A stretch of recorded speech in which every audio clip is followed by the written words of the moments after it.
আসসালামু আলাইকুম, আমি আয়রা বলছি। নতুন চুল গজাতে, চুল পড়া বন্ধ করতে আর চুলের গোড়া শক্ত করতে এই দীপ্ত লুচির পাতা ম্যাজিকের মতো কাজ করে। এই দীপ্ত লুচিকে ইংলিশে পেপেরোমিয়া বা লিটল হার্ট বলে।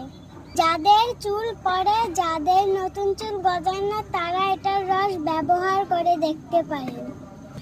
কাটা জায়গার ক্ষত সারাতে এই পাতার রস উপকারী এবং পেটের নানাবিধ সমস্যার সমাধান করে থাকে। এই গাছ বাগানে একটি লাগালে অনেক গাছ হয়ে যায়। এটি শাক হিসাবে খেতেও সুস্বাদু এবং উপকারী। আমরা এর পাতাকে চিংড়ি পাতা বলে খেলাধুলা করি। এগুলো দিয়ে আমরা খেয়ে দিই সবসময়।